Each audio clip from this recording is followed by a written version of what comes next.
মানুষ যেখানে হোক না কেন জন হিসাবে 7 জন একটা গরুতে অংশগ্রহণ করতে পারে, জন হিসাবে 10 জন একটি উটে অংশগ্রহণ করতে পারে, এ কথাই ঠিক। তবে একটি গরুতে 7টি পরিবার অংশগ্রহণ করতে পারে, একটি উটে 10টা পরিবার অংশগ্রহণ করতে পারে, এ কথা ঠিক নয়। আমাদের দীর্ঘ 26 বছরের তদন্তে এরকম কোনো সহিহ হাদিস আমাদের নজরে আসেনি যাতে 7 পরিবার একটি গরুতে অংশগ্রহণ করবে, যাতে 10 পরিবার একটি উটে অংশগ্রহণ করবে। এছাড়াও আহলে হাদিসের একজন বড় পণ্ডিত মানুষ মাওলানা আব্দুল্লাহিল কাফি আল কুরাইশি তার ফতোয়া মাসাইল বইয়ে আজ থেকে প্রায় 50 থেকে 60 বছর আগে উল্লেখ করেছেন এই মর্মে যে আমি আব্দুল্লাহিল কাফি আল কুরাইশি একটি গরুতে 7 পরিবার অংশগ্রহণ করবে, একটি উটে 10 জন 10 পরিবার অংশগ্রহণ করবে, এমন হাদিস আমি অবগত হতে পারিনি। অবশ্যই 7 জন আর 7 পরিবার, 10 জন আর 10 পরিবার এক নয়। সম্মানিত মসজিদের মুসল্লি, সম্মানিত দেশবাসী, যারা আমরা অবগত আছি 7টি পরিবারের পক্ষ থেকে একটি গরু কোরবানি করা যায়, অবশ্যই তারা জনকে ধরেই বলছি। আমি অবশ্যই এখানে বলতে চাই, যারা খুব জোর দিয়ে এভাবে বলছে তাদেরকে এত শক্ত পথ থেকে ফিরে আসাই ভালো। বলা যেতে পারে তার পক্ষ থেকে যে একটা গরুতে একটা পরিবারই উত্তম, একটা ছাগলে একটা পরিবারই উত্তম। 7 পরিবারের পক্ষ থেকে দেওয়া যায়, হালকা হওয়া ভালো। কিন্তু বলার গতিটা এমন যে বলে এইভাবে, কে বলছে একটা গরুতে 7 পরিবার অংশগ্রহণ করা যাবে না? তার বলার গতিতে মানুষ যেটা সঠিক সুন্দর সেটা পায় না। বলার ঢং গতি খুব শক্ত, যার কারণে সঠিক যেটা সেটা থেকে মানুষ দূরে থেকে যাচ্ছে। সম্মানিত মসজিদের মুসল্লি, যারা অনলাইনে দেশের বিদেশের বিভিন্ন স্থান থেকে আমাদের সাথে অংশগ্রহণ করেছেন, করবেন বলে আমরা আশাবাদী, তাদেরকে আমরা বলতে চাই একটি পরিবারের পক্ষ থেকে একটি প্রাণী কুরবানি করতে হবে মর্মে একাধিক হাদিস রয়েছে। কয়েকটি বুখারী মুসলিম থেকে পেশ করি, পরে আরও পেশ করব ইনশাআল্লাহ। সম্মানিত মসজিদের মুসল্লি, জাবির রাদিয়াল্লাহু আয়েশা রাদিয়াল্লাহু তাআলা আনহা বলেন, আমার রাসূলুল্লাহ সাল্লাল্লাহু আলাইহি সাল্লাম বেকাবসিন আকরানা, আল্লাহর নবী একটি সিংওয়ালা ভেড়া ক্রয়ের জন্য আদেশ করলেন। এতাও ফি সাওয়াদিন ওয়ায়াবরকু ফি সাওয়াদিন ওয়ানজুরু ফি সাওয়াদিন, যেই ভেড়াটি খাবে কালোতে, হাঁটবে কালোতে, শুইবে কালোতে, যার মুখ কালো, যার পা কালো, যার পেট কালো। বিবরণে হয়তো আল্লাহ রাসূল কালো প্রাণীকেই বেশি প্রাধান্য দিয়েছেন। বিদ্বানগণ বলতে চান কালো প্রাণীর গোশতে স্বাদ বেশি, অন্যান্য প্রাণীর গোশতে স্বাদ কম, এমনটা হতেও পারে। তবে এর রহস্য আমরা স্পষ্ট রাসূল সাল্লাল্লাহু আলাইহি ওয়াসাল্লামের পক্ষ থেকে অবগত নই। তিনি বলেছিলেন আনাসকে ক্রয় করতে, যাও একটি ভেড়া কিনো যেটা কালোতে হাঁটে, কালোতে খায়, কালোতে শয়। ফাউতিয়া বিহি লিযিহবিহি, এই কুরবানি ভেড়া তার নিকটে নিয়ে যাওয়া হলো। ফাকালা লিআয়েশা, আয়েশা রাদিয়াল্লাহু তাআলা আনহাকে তিনি বললেন, হালুমিন মুদিয়া ওয়াস হাজিয়া বে হাজারিন, আয়েশা ছুরি নিয়ে আসো এবং পাথরের মাধ্যমে তাকে ধারালো করে নিয়ে আসো। ছুরি ধারালো কাজটি আমাদের দেশে পুরুষ মানুষে করে। আল্লাহর নবী আয়েশাকে বলছেন, আয়েশা ছুরি ধারালো করে নিয়ে আসো। ফালাত, আয়েশা তাই করলেন। স্ত্রীর নাম ধরে ডাকতে হয়, এ কথাই ঠিক। অত্র হাদিসে যা প্রমাণ হয়, একটু আগে বুখারী মুসলিমের হাদিসে যা ইব্রাহিম আলাইহিস সালামের ব্যাপারে প্রমাণ হয়েছে, স্ত্রীও স্বামীর নাম ধরে বলতে পারে। তাই তার স্ত্রী বলেছিলেন, আয়না তাজাব ইব্রাহিম, ইব্রাহিম আপনি কোথায় যাচ্ছেন আর আমাদেরকে উপত্যকায় ছেড়ে যাচ্ছেন যেখানে মানুষজনে ঘাস পাতা পশু প্রাণী নেই। আয়েশা রাদিয়াল্লাহু তাআলা আনহা বলেন, ফাখাজা ওয়াখাজাল কাবসা, তিনি ছুরি হাতে নিলেন এবং ভেড়াটা হাতে নিলেন। ফাজাহু, তারপরে তিনি তাকে ফেলে দিলেন। ফেলে দিয়ে চোয়ালের উপরে পা চাপিয়ে তিনি বলছেন, আল্লাহুম্মা তাকাব্বাল মিন মুহাম্মদ ওয়া আলে মুহাম্মদ আল্লাহ তুমি এই ভেড়া কবুল করো মুহাম্মাদের পক্ষ থেকে, তার পরিবারের পক্ষ থেকে। বিসমিল্লাহ আল্লাহু আকবার, বিসমিল্লাহ আল্লাহু আকবার বলে এই দোয়া পড়ে তিনি পশু কুরবানি করলেন। একটি ভেড়া কুরবানি করলেন তার পক্ষ থেকে, তার পরিবারের পক্ষ থেকে। হাদিস বুখারী মুসলিম। সম্মানিত মসজিদের মুসল্লি, আয়েশা রাদিয়াল্লাহু তাআলা আনহা বলেন, কানান নবী সাল্লাল্লাহু আলাইহি সাল্লাম এজা আরাদা ইউজাহিয়া, যখনই আল্লাহর নবী কুরবানির ইচ্ছা পোষণ করতেন তখনই ইস্তারাবে কাবসাইনে, দুইটি ভেড়া নিতেন, আজিমাইনে বড়, সামিনাইনে মোটা তাজা, আকরানাইনে শিংওয়ালা, আমলাহাইনে সাদা কালো, মজুয়াইনে অন্ডকোষ বের করা। পাঁঠা কুরবানি না দেওয়াই ভালো, যেগুলোতে অন্ডকোষ বের করা আছে, যাকে আমরা খাসি বলি, সেটাই কুরবানি করা উত্তম। যারা বলেছে খাসি নিখুঁত পাঁঠাই দিতে হবে, তারা শরীয়ত ভুল বুঝেছে, আর না হলে না জানার কারণে বলেছে। আল্লাহর নবী নিজে দুইটা ভেড়া কিনলেন, মোটা তাজা, বড়, শিংওয়ালা, সাদা কালো, অন্ডকোষ বের করা। জাবাহা আহাদাহুমা লেমান শাহেদা লিল্লাহি বিত্তাউহিদে ওয়া শাহেদাল্লাহু বিল বালাগা, ওদের নামে তিনি জবে করলেন যারা এক আল্লাহ বলে সাক্ষ্য দেয়, যারা তার রেসালাত পৌঁছেছেন, তিনি তার দায় দায়িত্ব এই বলে সাক্ষ্য দেয়, তাদের জন্য তিনি একটি পশু কুরবানি করলেন। ও জাবাহাল আখারা আন মোহাম্মদিন ও আলে মোহাম্মদিন, মোহাম্মদ সাল্লাল্লাহু আলাইহি সাল্লাম তার পক্ষ থেকে এবং তার পরিবারের পক্ষ থেকে আরেকটি পশু ভেড়া কুরবানি করলেন। অত্র সহিহ হাদিস প্রমাণ করে যে একটি পরিবারের পক্ষ থেকে একটি প্রাণী কুরবানি করতে হবে। 2, 3 আয়েশা রাদিয়াল্লাহু তাআলা আনহা বলেন, নাহার রাসূলুল্লাহ সাল্লাল্লাহু আলাইহি ওয়াসাল্লাম ফি হাজ্জাতিল বিদায়ে আন আজওয়াজিহি বাদনাতান ওয়াহিদা, রাসূল সাল্লাল্লাহু আলাইহি সাল্লাম তার পরিবারের পক্ষ থেকে বিদায় হজে একটি গরু কুরবানি করেছিলেন। অত্র সহিহ হাদিস প্রমাণ করে রাসূল সাল্লাল্লাহু আলাইহি সাল্লাম পরিবারের পক্ষ থেকে একটি প্রাণী কুরবানি করেছিলেন। মেখনাব ইবনে সুলাইম রাদিয়াল্লাহু তাআলা আনহু বলেন, কুন্না মান নবী সাল্লাল্লাহু আলাইহি সাল্লাম ওয়াকুফান বিআরাফা, আমরা একদা আল্লাহ রাসূলের সাথে আরাফার মাঠে অবস্থান করছিলাম। সামিতুহু ইয়াকুল, আমি রাসূল সাল্লাল্লাহু আলাইহি সাল্লামকে বলতে শুনলাম, তিনি বললেন, ইয়া আইয়ুহান নাস ইন্না আলা কুল্লি আহলি বাইতিন ফি কুল্লি আমিন উজিয়া, মনে রেখো প্রত্যেকটা পরিবারের পক্ষ থেকে প্রতি বছর একটি প্রাণী কুরবানি করতে হবে। মনে রেখো প্রত্যেকটা পরিবারের পক্ষ থেকে অন্তত একটি প্রাণী কুরবানি করতে হবে। মনে রেখো প্রত্যেকটা পরিবারের পক্ষ থেকে অন্তত একটি প্রাণী কুরবানি করতে হবে।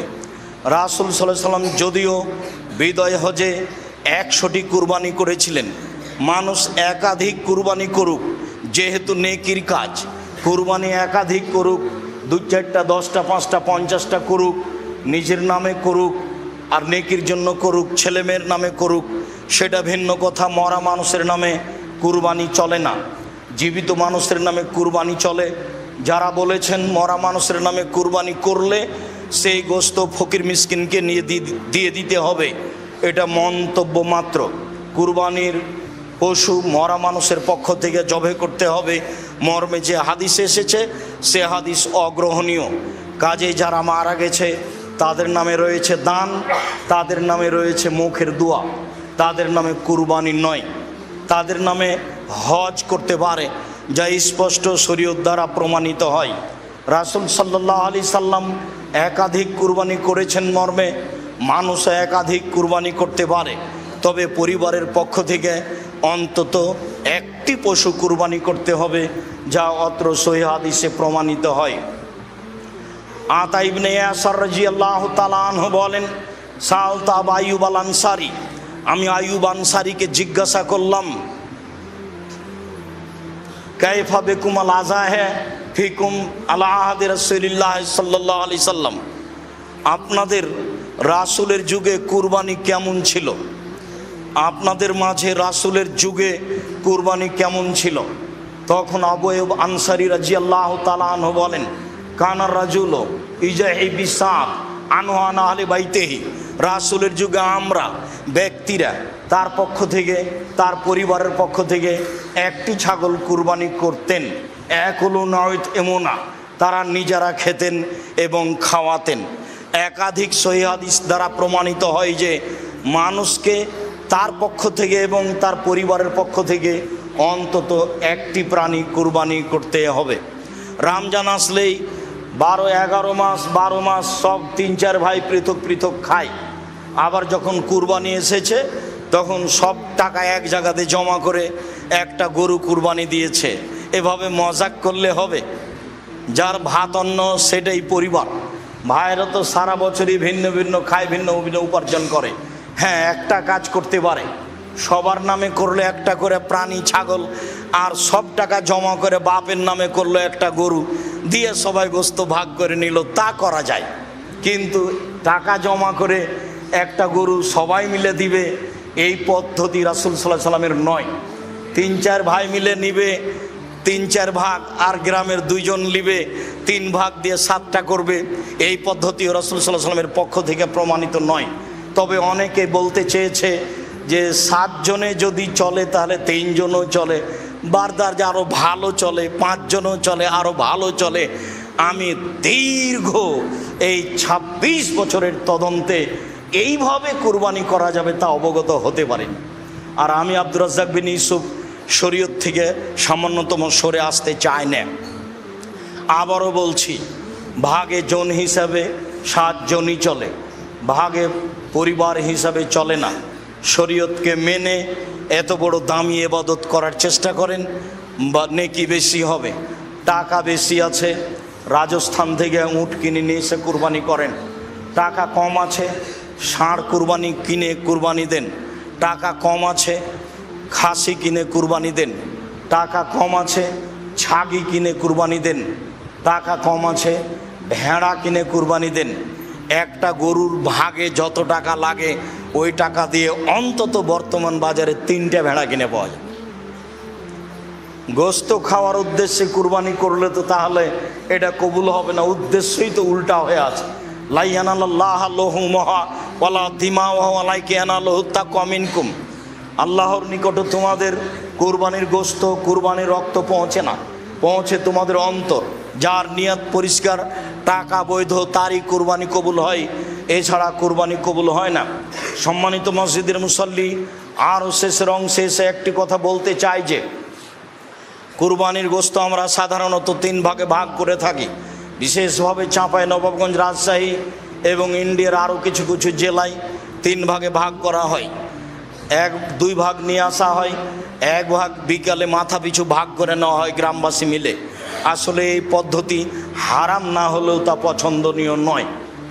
আবার কোনো কোনো এলাকায় মানুষ হারে কিছু দিয়ে দেওয়া হয় আর সব নিয়ে চলে আসা হয়, এটাও ঠিক নয়।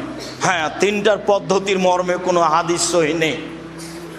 যে হাদিস এসেছে যে 3 ভাগের 1 ভাগ নিজে খাবে, 3 ভাগের 1 ভাগ গরিব প্রতিবেশীকে দিবে, আর 3 ভাগের 1 ভাগ ফকিরকে দিবে যারা ভিক্ষে চায়, মর্মে হাদিসটি মানুষের বানানো নিতান্তই জয়ীফ। কাজে এ হাদিসকে দলিল সামনে রেখে কুরবানির গোস্ত 3 ভাগে ভাগ করতে হবে এ কথা নয়।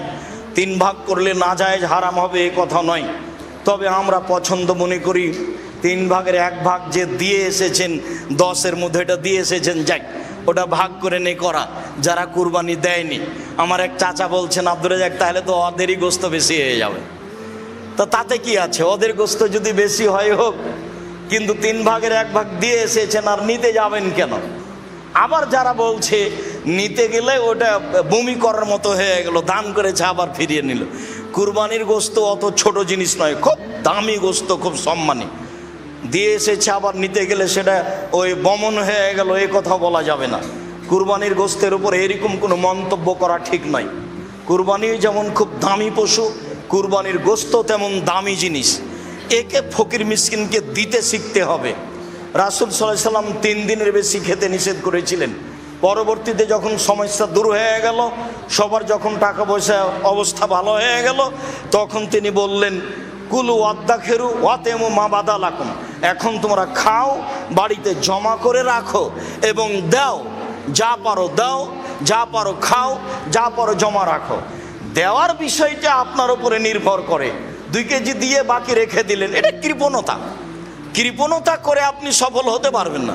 অথচ শতজন নেওয়ার জন্য আছে, কেউ নেওয়ার জন্য নেই, তা আপনি সবই রেখে দিলেন, ভালো কথা, রাখেন। অনেকে নেওয়ার জন্য আছে, আপনি সেখানে 2 কেজি দিয়ে বাকি রেখে দিলেন, এটা স্পষ্ট কৃপণতা।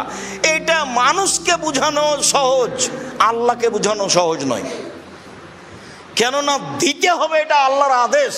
আল্লাহ তাআলা বলছেন, ফাকুলু ওয়াতেমুল বাইস ওয়াল ফকির, তোমরা কুরবানির গোশত নিজেরা খাও, দুস্থ গরিব ফকির মিসকিনকে খেতে দাও, এটা আল্লাহর আদেশ। কুরবানির সাথে আকিকার কোনো সম্পর্ক নেই। আকিকা 7 দিনের দিনই দিতে হবে। 7 দিনের আগে বাচ্চা মারা গেলে আকিকা চলে না, 7 দিনের পরে আকিকা চলে না, এ কথাই ঠিক। 14 দিনে আকিকা চলে মর্মে হাদিস জয়ীফ, 21 দিনে চলে মর্মে হাদিস জয়ীফ, জীবনে কোনো একদিন চলে মর্মে হাদিস জয়ীফ। এসব হাদিস আমলযোগ্য নয়। আকিকা গরু দিয়ে চলে না, আকিকা উট দিয়ে চলে না, আকিকা শুধুমাত্র ছাগল ছাগি, দুম্বা দুম্বি, এই 4 প্রকার, 2 শ্রেণীর 4 প্রকার দিয়ে চলে। আর কুরবানি ছাগল ছাগি, দুম্বা দুম্বি, গরু গাভী, মহিষ মহিষী, উট উটনি সব দিয়ে চলে। গোশত দিতে বাধ্য।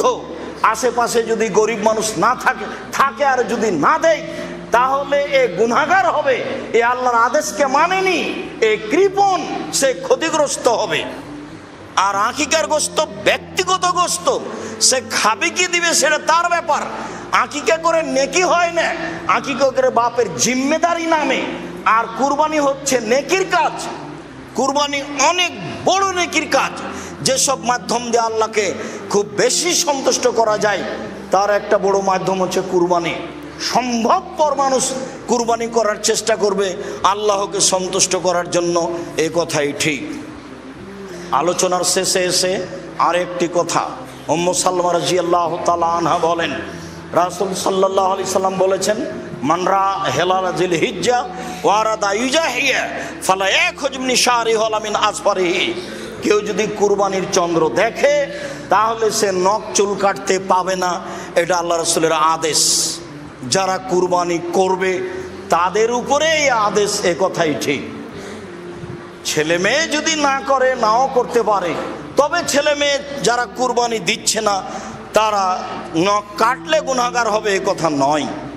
আর চন্দ্র উঠলে, কুরবানির চন্দ্র উঠলে গরু ছাগল জবে করা যাবে না, এ কথা মিথ্যা। গরু ছাগল জবে করতে পাবে না যে হজ করার জন্য ইহরাম বেঁধেছে সে। স্বাভাবিক মানুষ যেদিন হজের আলোচনা, আপনার জুলহিজ্জার আলোচনা আসবে, সেদিন আমরা আপনাদের সামনে বিস্তারিত বলবো। আজকের আলোচনার পুনরাবৃত্তি। সম্মানিত মসজিদের মুসল্লি, আমাদের যে কুরবানি, এই কুরবানি ইব্রাহিম আলাইহিস সালামের কুরবানি। ইব্রাহিম আলাইহিস সালাম থেকে যে কুরবানি চালু হয়েছে সেটাই আমাদের কুরবানি।